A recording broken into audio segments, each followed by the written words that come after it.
Okay, ఇద్దరు కలిసి ఒక పాట పాడండి మీ ఇద్దరు. ఇద్దరం కలిసి డ్యూయట్ సాంగ్. ఆ డ్యూయట్ సాంగ్ పాడండి. ఏంటిది? అదా? అదొద్దు. పడితే లైన్లో పడుతుంది, లేకపోతే తిడుతుంది. ఓకే, ఏం చదువుకున్నాము సమీరా మీరు? మా పేరెంట్స్ మా మదర్ 10th లో చనిపోయారు. ఓకే, రషీద్లో నచ్చింది ఏంటమ్మా సమీరా? వంకాయ కూర. వంకాయ. ఒకసారి కారం వేసిందంటే 3-4 చెంచాలు వేసేసింది కారం. పచ్చబొట్టేసిన పిల్లగాడానితో. బాధపడ్డ సంఘటనలు ఏమైనా ఉన్నాయా? ఏమో దేవుడు డాడీ వాళ్ళు లేనందుకే వాళ్ళని ఇచ్చిండేమో అనిపిస్తుంది.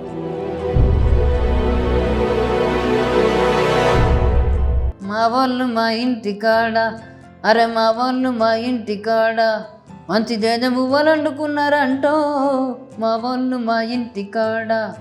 హాయ్ హలో నమస్తే, welcome to social post TV. నేను మీ యాంకర్ పప్పు. ఈ రోజు మనం ఒక స్పెషల్ గెస్ట్ తో ఉన్న. ఆ గెస్ట్ ఎవరో కాదు, ఫోక్ సింగర్ అనగానే మీకు అర్థమైపోయి ఉంటది.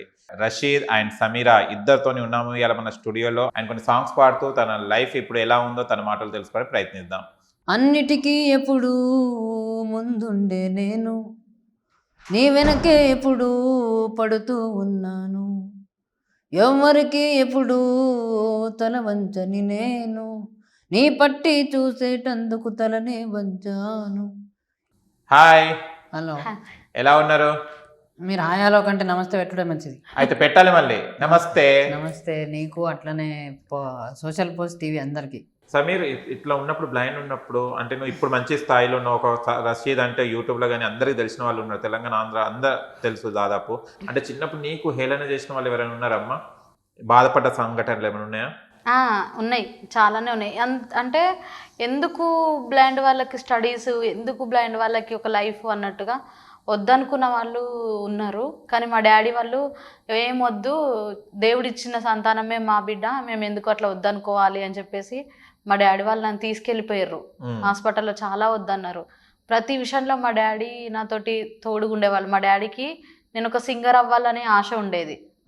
మా డాడీ ప్లేస్లో మళ్ళీ నాకు దొరికిందంటే మనోధైర్య సంస్థాన్. నేను డెలివరీ టైంలో, అట్లాంటి టైంలో నాకు నా పేరెంట్స్ అంటే మా అన్నయ్య వాళ్ళకి ఇట్లా ఎవ్వరు తోడలేరు.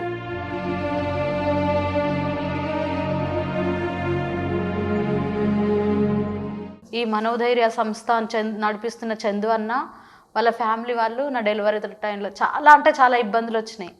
ఎవ్వరు ఒక మదర్ ఉండాలంటారు. ఆ టైంలో వాళ్ళే నాకు మదర్గా ఇక్కడే హైదరాబాద్లో డెలివరీ చేయించారు. నా బిడ్డ ఫస్ట్ బర్త్డే కూడా అక్కడే చేసుకున్నాం. చాలా హ్యాపీ ఆ విషయంలోనైతే. వాళ్ళు దొరికిర్రు. అది ఇంకా ఏమో దేవుడు డాడీ వాళ్ళు లేనందుకే వాళ్ళని ఇచ్చిండేమో అనిపిస్తుంది. ఎంతమంది మీరు అన్నదమ్ములు? నేను, అన్నయ్య. మీరు అన్నయ్య పట్టించుకోడా? అంటే ఇంకా వాళ్ళ లైఫ్ వాళ్ళదే. ఏం చేస్తుంటాడు? అన్నయ్య కాంప్లెక్స్లో పనిచేస్తారు. ఓకే. రషీద్ మీరమ్మా? నాకు ఒక అక్క, ఒక తమ్ముడు ఉన్నారు. అక్కకు మ్యారేజ్ అయిపోయింది. అక్కకు 4 పిల్లలు, 2 కొడుకులు, బిడ్డలు. ఓకే. నాకు పాప, తమ్ముడు చిన్నాడు. ఓకే. నువ్వు చిన్నప్పటి నుంచి ఎదుర్కొన్న ప్రాబ్లమ్స్ ఏమైనా ఉన్నాయా? నాకు చాలా ఉన్నాయి. అంటే నేను అసలు పాడతా అనుకోలేదు. నాకు అసలు ఏదో ఉంటే అందరితో పాటు నేను కూడా అంతే స్టడీ చేస్తున్నా. కానీ నా స్టడీ నాకు ఒక, అది ఏం చెప్పాలంటే పెద్ద గాడ్ గిఫ్ట్ నాకు మా స్కూల్. ఎందుకంటే నా స్కూల్ నా గురువునిచ్చింది. ఒకరోజు ఇట్లనే నేను మామూలుగా పాడతా అనే విషయం మామూలుగా ఎవరికి తెలియదు, కానీ కాంపిటీషన్స్ పెడతారు కదా స్కూల్లో. సో ఆ కాంపిటీషన్స్లో బయట నుంచి వచ్చారు. బయట నుంచి వచ్చిన అంటే కలెక్టర్ ఆఫీస్ నుంచి కొంతమంది వచ్చారు. ఆ వచ్చిన దాంట్లోనే మా సార్ కూడా ఉన్నారు. ఒక పాట నాకు ఈ అబ్బాయి వాయిస్ బాగుంది అని చెప్పి ఏదో ఒక పాట ట్రై చేయించారు అందరినీ. అందరిలో నేను బాగా పాడినా. సో నచ్చింది ఆయన, నచ్చి ఇంకా ఆయన కంటిన్యూగా నా కోసం రావడం, మా స్కూల్కి స్పెషల్గా నా కోసం టైం తీసుకొని రావడం. ఆయన ఎంప్లాయీ, నిజామాబాద్లో కల్చరల్ కోఆర్డినేటర్ ఆయన, డిస్ట్రిక్ట్ కల్చరల్ కోఆర్డినేటర్. సో ఆయన నా కోసం స్పెషల్గా టైం తీసుకొని రావడం, ఫోక్ సాంగ్స్ నేర్పించడం. ఈ అబ్బాయికి ఫోక్ సాంగ్స్ కరెక్ట్గా సూట్ అవుతాయి అని చెప్పి చేయించడం. మామూలుగా స్టేజ్ షోస్ చేయించేవాడు. తర్వాత ఆయన రేలాకి ఆయనే తీసుకెళ్లారు నాకు. సో అప్పుడు చాలా ప్రాబ్లమ్స్ వచ్చినాయి. అంటే మ్యారేజ్ అయిన తర్వాత ఇంకా చాలా ప్రాబ్లమ్స్ వచ్చినాయి నిజం చెప్పాలంటే. ఎందుకంటే అప్పటి వరకు నా లైఫ్ వేరు, అప్పుడు ఒకరి చేతిలో ఉన్నా నేను. కానీ ఇంకా మాకంటూ ఇండిపెండెన్స్ ఏర్పడిన తర్వాత మేమిద్దరమే, ఇంకా మేము ఎక్కడా లేకుండా అంటే అంటే అటు మా మాది మామయ్య వాళ్ళ దగ్గర నుంచి కూడా ఇంటర్ కాస్ట్ మ్యారేజ్ అని వదలలేదు. చెప్పి మమ్మల్ని వదిలేసారు మ్మ్. మా పేరెంట్స్ కూడా కొన్ని రోజులు. ఓకే. సో అప్పుడు మాకు చాలా ఇబ్బంది పడుతున్న టైంలో సమీర చెప్పిన మనోధైర్య సంస్థ చదువు అన్న వాళ్ళు, అట్లనే వాళ్ళ parents Jyothi and Srinivas uncle వాళ్ళందరూ కూడా మమ్మల్ని చేరదీసి ఈరోజు మా పాప మేము అని చెప్పుకుంటున్నామంటే కరెక్ట్గా మాకు పునర్జన్మనిచ్చింది మనోధైర్య సంస్థ. ఎందుకంటే డెలివరీ టైంలో పాపకి నాకు ఇద్దరికి ప్రాబ్లమే అన్నారు ఓ. వాళ్ళు. ఫస్ట్ నన్ను హాస్పిటల్లో చూపిస్తున్నప్పుడు కూడా చాలా ఇబ్బంది ఇట్లుంటే అని అంటే కరెక్ట్ ఫుడ్ మ్మ్. కరెక్ట్ టైంకి అన్ని ఒక మదర్ లాగా ఫుడ్ని అందించి అవి డెలివరీ అయ్యి నేను కరెక్ట్గా బయటికి వచ్చేదాకా కూడా అసలు గ్యారంటీ లేకుండే. మాకు గాడ్ గిఫ్ట్ డాక్టర్ కూడా బడంపేటలో డాక్టర్ ప్రత్యూష హాస్పిటల్ మాకు 1 రూపీ కూడా చార్జ్ చేయలేదు. అది కూడా సిజేరియన్ బయట నుంచి వచ్చిన సిజేరియన్ చేసే వాళ్ళకి కూడా ఆవిడ తనే ఇచ్చుకున్నారు. సూపర్ అండి. అది వాళ్ళే పే చేసుకొని మొత్తం అంతా కరెక్ట్. ఇప్పటికి కూడా సమీరా పోతే ఇన్స్టిట్యూట్ లో ఎవరు పోయినా కానీ మేము ఆ డాక్టర్ ఫ్రీ ఫ్రీ ఫ్రీగా చూస్తారు అక్కడ. అంటే మా మనోధైర్య సంస్థ నుంచి ఎవరు వెళ్ళినా సరే వాళ్ళకి ఫ్రీగా చూస్తారు. వా సూపర్ అండి. ఓకే. పాప ఓకేనా అన్ని? పాప చాలా ఆ విషయంలో మాకు చాలా మంది భయపట్టించారు. మ్మ్. కానీ ఆ టైంలో ధైర్యం ఇచ్చింది ప్రత్యూష మేడం, మ్మ్. డాక్టర్ ప్రత్యూష ఇక్కడ బడంపేటలో ఉంటారు వాళ్ళు. అప్పటి నుంచి మాకు ప్రాబ్లమ్స్ మొదలు. అప్పటి మీరు నుంచి బ్లైండ్స్ కదా, మీరు ఎందుకు పెళ్లి చేసుకున్నారు, మీరు పిల్లలు పెళ్లి చేసుకుని ఎందుకు?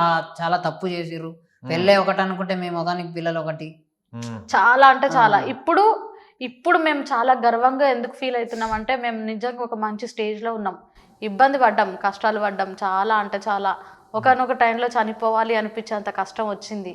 కానీ ఇప్పుడు మేము ఒక స్టేజ్లో ఉన్నామంటే దానికి దేవుడు మాకు ఏదో ఒక దారి చూపిస్తున్నాడు అని అర్థంతో, అందుకే కష్టం వచ్చినా సరే భయపడొద్దని ఇప్పటి నుంచి ఎప్పుడో ఫిక్స్ అయినాం పాప వచ్చినాక. అచ్చా. అది తప్పు కదా, బ్లైండ్ పిల్లలు పుట్టాలంటే కూడా అది కష్టం కదా. అది అదే అందరూ అదే అనుకున్నారు కానీ నిజంగా కానీ నిజంగా మా పాప పుట్టి వాళ్ళ నాన్నకి జాబ్ తీసుకొచ్చింది, మాకు వెలుగు తీసుకొచ్చింది. ఓ చాలా హ్యాపీగా అనిపించింది. జాబ్ ఎలా వచ్చింది మీకు? పాప పుట్టినరోజే. అంటే నేను తెలంగాణ ఉద్యమంలో దాదాపుగా 2008-9 నుంచి చేస్తున్నా. సో అప్పుడు నాకు ఏజ్ లేదు. సో తర్వాత లిస్ట్ లో నా పేరు వచ్చింది. కరెక్ట్ పాప పుట్టినరోజే నాకు లెటర్ అపాయింట్ అయింది. ఓ సూపర్. ఇప్పుడు నువ్వు జాయిన్ అయ్యి 4 years అవుతుందా? అంటే ఆగస్ట్ లో 2022లో పాప పుట్టింది. మే 13th కి నా లెటర్ ప్రింట్ అయింది. ఆగస్ట్ లో నా దగ్గరకు వచ్చింది. కవర్ పేజ్ మీద చూస్తే అది ఎప్పుడు అంటే ఉంటది కదా, ఎప్పుడు ప్రింట్ అయింది లెటర్, ఎప్పుడు అపాయింట్ అయింది అనేది చూసి అందరూ ఇట్లా షాక్ అయ్యారు. ఇది కరెక్ట్ గా నీకు పుట్టగానే జాబ్ తీసుకొచ్చింది నీకు అని. ఓకే.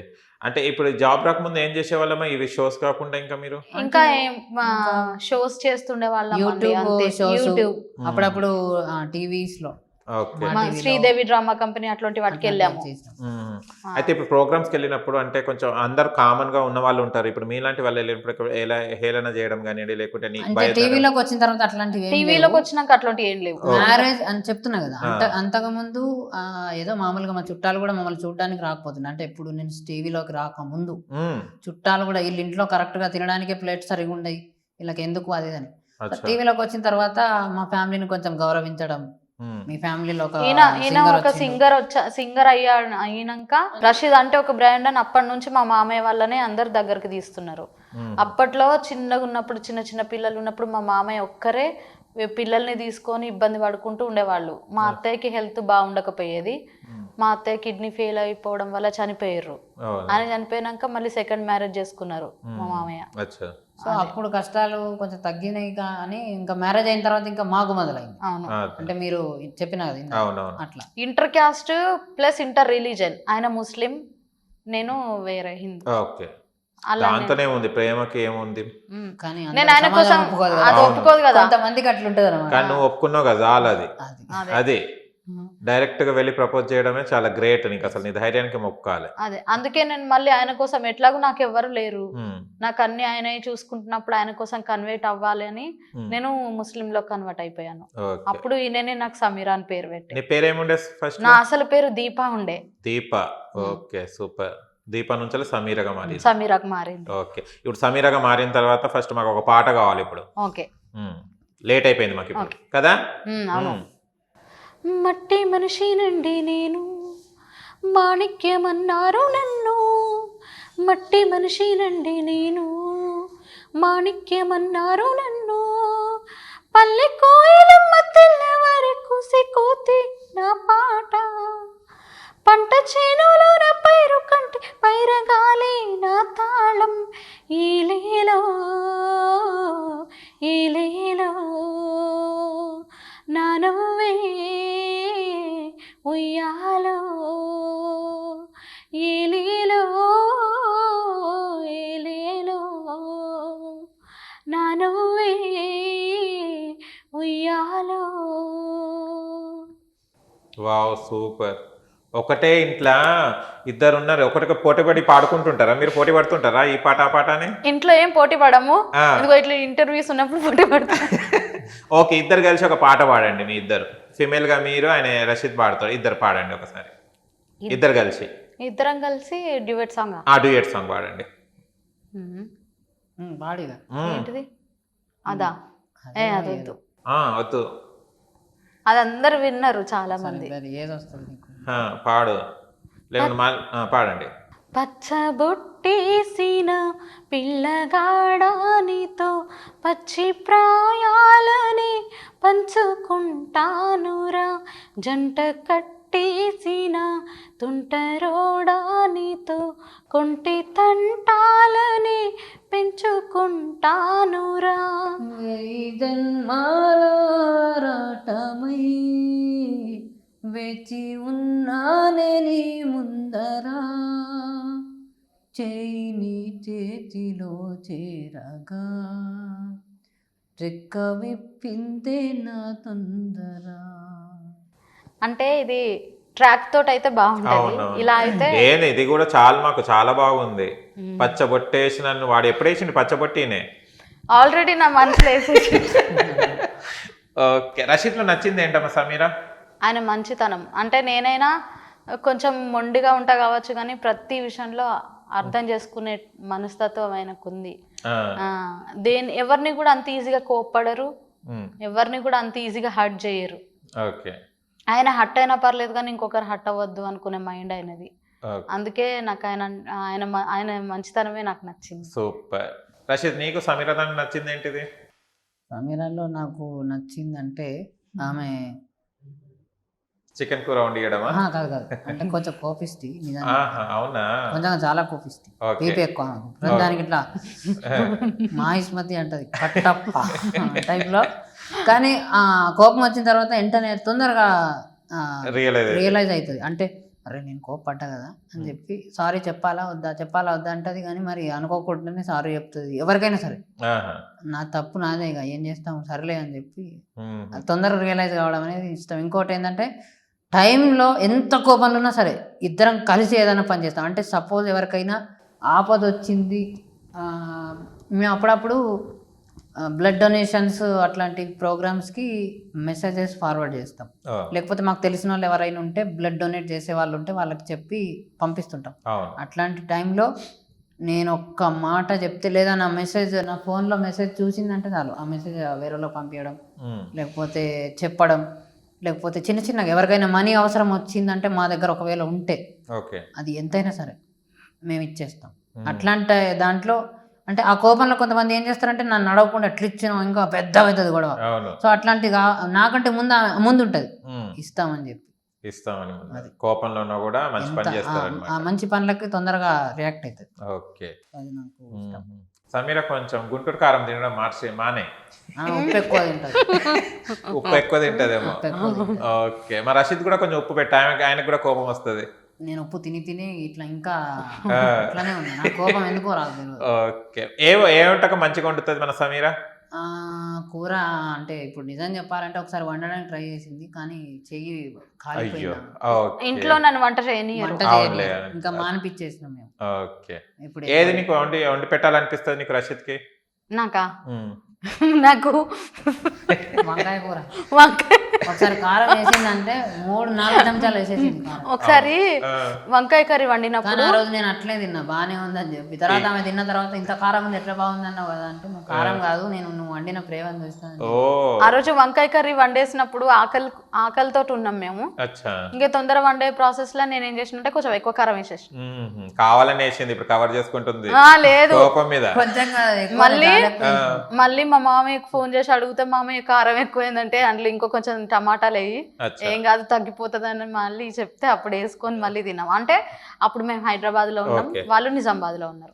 ఓకే అట్లా ఓకే మా థ్యాంక్ యూ సో మచ్ మా చాలా మంచిగా ఉంది మీ పాటలు పాడుతుంటే అసలు వినాలనిపిస్తుంది అసలు మీ దగ్గరనే ఉండాలనిపిస్తుంది మాకు చాలా హ్యాపీగా లాస్ట్ లో మీరు ఏమైనా చెప్పాలంటే చెప్పండి అమ్మా లాస్ట్ లో మీకు సారీ చెప్పాలి ఎందుకంటే అయ్యో మీరు రావాలి ఖచ్చితంగా అని చెప్పి అన్నారు. So sorry for that. నేను చాలా విసిగించిన మిమ్మల్ని. అండ్ మిమ్మల్ని అంటే మిమ్మల్నే కాదు, స్టాఫ్ ఒకటే కాదు, నేను మిమ్మల్ని అంటే మొత్తం సోషల్ పోస్ట్ టీవీ వ్యూవర్స్ని కూడా విసిగించినట్టే. So I'm very sorry for that. ఖచ్చితంగా ఈ ఇంటర్వ్యూ మీకు నచ్చుతుందని. సో ఇది నచ్చితే ఉత్తగానే ఊకోవద్దు, ఎర్ర బటన్ నొక్కి గంట కూడా కొట్టాలి, అంటే సబ్స్క్రైబ్ చేసి బెల్ నొక్కాలన్నమాట. నా లాంగ్వేజ్లో గిట్లా చెప్తా. ఎర్రగానే ఉంటుంది కదా అది. ఓకే సో చేయాలన్నమాట. వీళ్ళకి ఇంకా సపోర్ట్ చేసి ఇంకా మంచి మంచి సింగర్స్ని వీళ్ళు తీసుకొస్తారు. సో మీరు కూడా అందరూ సపోర్ట్ చేసి మీ అండ్ టాలెంట్ కి సపోర్ట్ చేసే వాళ్ళకి ఎప్పుడు కూడా మంచిగా మంచిగా జరుగుతుంది. జరుగుతుంది. అది సో మాకు చాలా సంతోషంగా అనిపించింది. అంటే ఇంత లేటుగా వచ్చినా మీరు రిసీవ్ చేసుకునే విధానం అండ్ మీరు చూపించిన ప్రేమ చాలా బాగుంది.